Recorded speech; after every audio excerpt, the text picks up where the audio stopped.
No ano de 1986, Frank Miller publicou o histórico e revolucionário quadrinho The Dark Knight Returns. Nesta história, um Bruce Wayne de 50 anos sai da aposentadoria para lutar mais uma vez contra o crime crescente de Gotham City. Esta última cruzada o leva a enfrentar seus maiores desafios, desde Duas Caras, a Gangue dos Mutantes e o Coringa, até culminar em sua luta contra o status quo dos Estados Unidos e finalmente contra seu maior adversário, refiro-me, claro, ao Superman. E é que esta batalha entre os dois titãs dos quadrinhos tem esse impacto histórico, pois tem um significado ideológico mais profundo do que se pode apreciar à primeira vista. É por isso que neste vídeo analisaremos o significado oculto da luta do Batman contra o Superman de Frank Miller.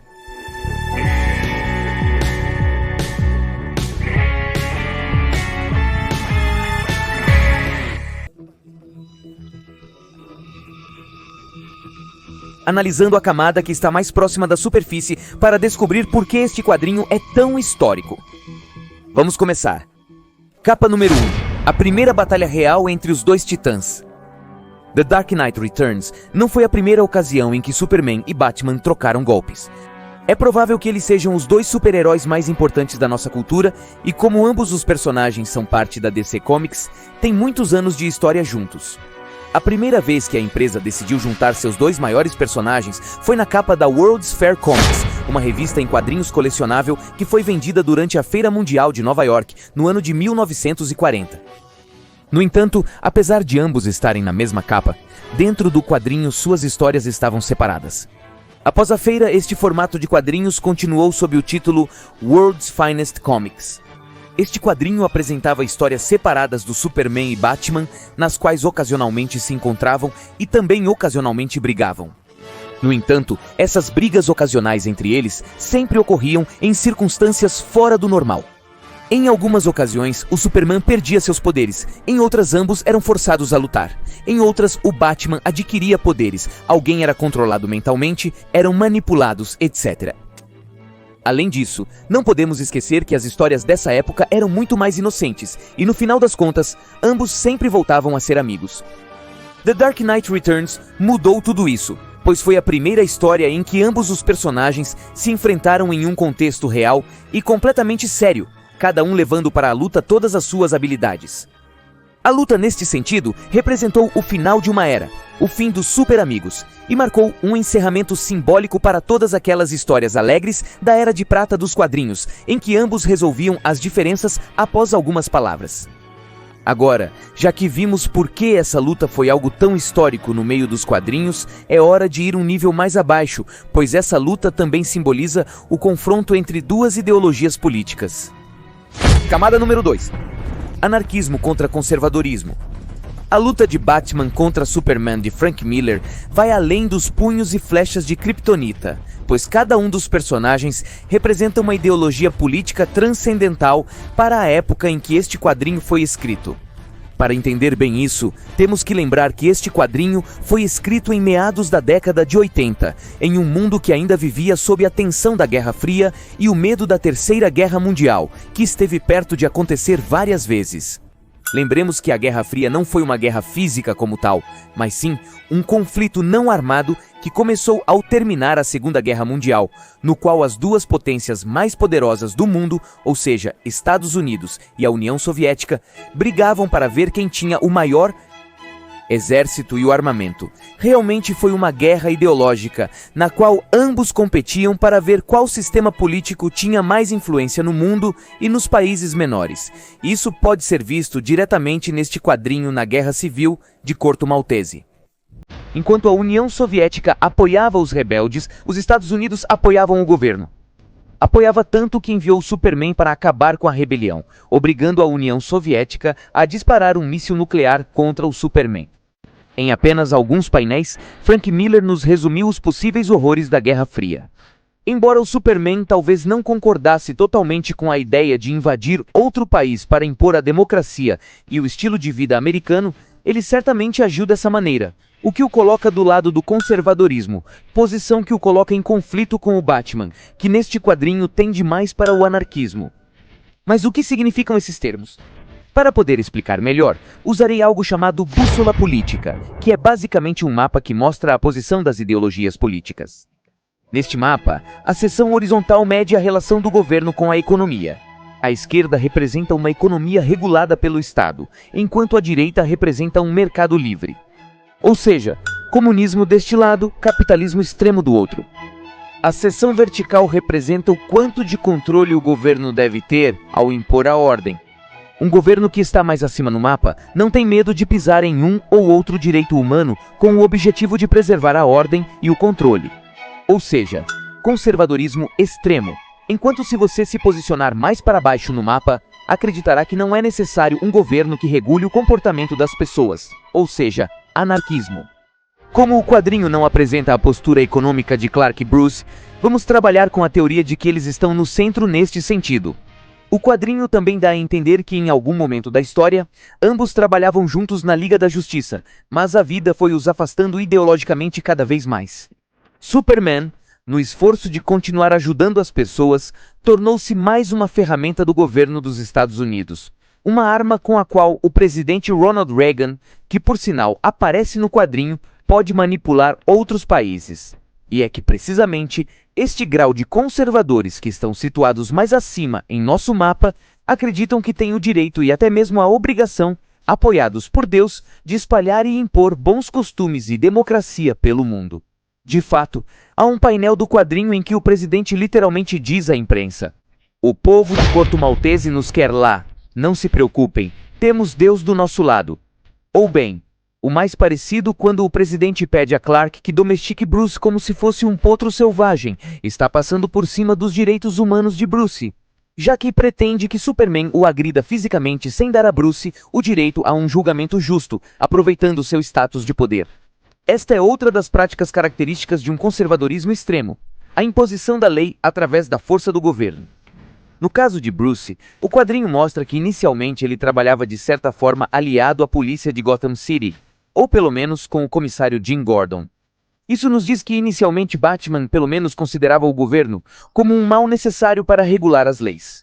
Isso muda dramaticamente neste quadrinho, pois com o passar dos anos, ele se decepciona cada vez mais com a ineficácia das instituições e se aproxima cada vez mais da parte inferior do mapa, onde se encontra o anarquismo. Agora, embora muitas pessoas usem o termo anarquista como um adjetivo pejorativo para se referir a um mundo sem ordem ou alguém que simplesmente não segue as regras, o anarquismo é uma postura ideológica válida, que não visa o caos, mas sim o contrário. Os anarquistas acreditam que o ser humano pode se regular, que os homens podem respeitar nossas próprias regras sem a ajuda de policiais, governos ou outros agentes do Estado, e isso é exatamente o que Bruce Wayne faz. Ele, como membro da sociedade e fora do governo e da bênção da polícia, se encarrega de recrutar seus próprios voluntários para regular a ordem. Atos anarquistas como este, em um sistema conservador, certamente colocam Batman no mesmo nível que um terrorista aos olhos do governo. Tudo isso faz com que os golpes na luta de Batman contra Superman ressoem com um significado político extremamente importante e relevante para um mundo que estava dividido pela política e mergulhado no medo da Terceira Guerra Mundial. Mas, acreditem ou não, ainda não chegamos ao fundo da questão, pois essa luta também representa o embate entre dois lados de um mesmo sistema filosófico no qual Frank Miller acreditava, chamado objetivismo. Caixa número 3. O herói randiano contra o altruísta. O objetivismo é um sistema filosófico criado pela escritora Ayn Rand, que o tornou famoso através de seus dois romances mais importantes, chamados A Nascente e A Revolta de Atlas. Como curiosidade, Miller não é o único fã do objetivismo relacionado a DC Comics, já que Zack Snyder tem querido fazer um filme sobre A Nascente há bastante tempo. Mas enfim, este sistema propõe que vivemos em uma realidade fixa e objetiva, que só podemos compreender utilizando nossos sentidos e utilizando a lógica e a razão. Em outras palavras, o mundo é como é e não como desejamos que seja, e devemos aproveitar ao máximo a vida que temos. Acontece que Frank Miller disse publicamente que este sistema filosófico influenciou enormemente seu trabalho e até mesmo publicou agradecimentos a Rand. É por isso que o Batman de Frank Miller tem várias qualidades do que chamamos de um herói randiano, ou seja, uma pessoa que incorpora as maiores virtudes segundo Ayn Rand, que seria mais ou menos assim. É uma pessoa que alcança seus objetivos, não importa os obstáculos, e que nunca compromete sua integridade, mesmo que isso cause conflito com outras pessoas. É um homem que precisa seguir seus próprios ideais para ser feliz. Um individualista radical cuja maior arma é sua inteligência superior e que está completamente seguro de suas decisões, pois as tomou com base na razão e distante dos sentimentos. Como podemos ver, todas essas qualidades podem ser vistas em maior ou menor grau no Batman de Frank Miller. Mas há uma qualidade a mais que o coloca particularmente em conflito contra o Superman. Acontece que o herói randiano deve ser ateu, pois não pode acreditar na existência irracional de um ser todo-poderoso que facilita a vida e resolve nossos problemas. De fato, acredito que justamente por este ponto, Frank Miller nunca gostou do personagem Superman, e isso é notável em seu trabalho. Superman, por outro lado, além de representar a figura de Deus messiânico a qual os objetivistas se opõem, representa outro antagonista maléfico para o herói randiano. Estou me referindo à figura do altruísta egocêntrico. Por mais incrível que pareça, para Ayn Rand, as pessoas altruístas eram malvadas, pois ela acreditava que era completamente irracional se sacrificar pelo bem de desconhecidos, sentindo que é seu dever. Agora talvez aqui alguém possa dizer, espere um momento, Bruce Wayne também se sacrifica pelos outros. No entanto, a diferença aqui reside nas condições em que ele fez isso.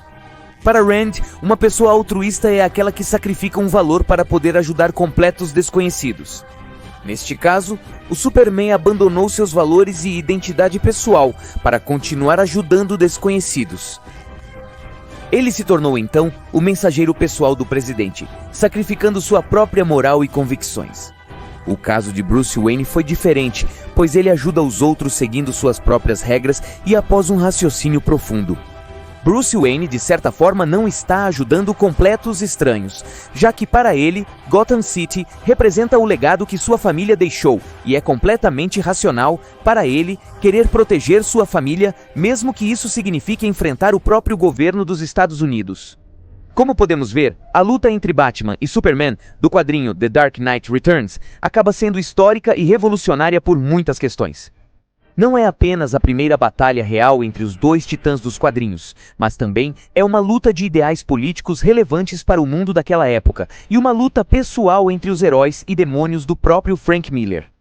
Como toda boa obra artística, essa história foi um produto direto da sociedade em que se vivia combinada com a própria psique do escritor. Por meio de um discurso poderoso e bem estruturado, que questionava a eficácia do governo ao lidar com os problemas da sociedade daquela época, Miller demonstrou que os quadrinhos também serviam como meio de expressão para ideias complexas e até mesmo transgressoras. Para mim, este quadrinho representa o ápice das histórias do Batman, pois fomos testemunhas dessas raras ocasiões em que todo o universo conspira a favor da arte, juntando milagrosamente um autor brilhante, um tema relevante, uma maneira criativa de contá-lo e, acima de tudo, um mundo que precisava desta história exatamente naquele momento. Se The Dark Knight Returns tivesse sido escrito hoje, talvez não tivesse tido o mesmo impacto. A sorte estava do nosso lado. Não vá embora ainda. Se você curtiu este vídeo ensaio, inscreva-se no meu canal do YouTube, onde levo os quadrinhos a sério em cada vídeo. Também te convido a ver a bibliografia das informações no final deste vídeo. Sou Go, o Monitor Geek. Até mais!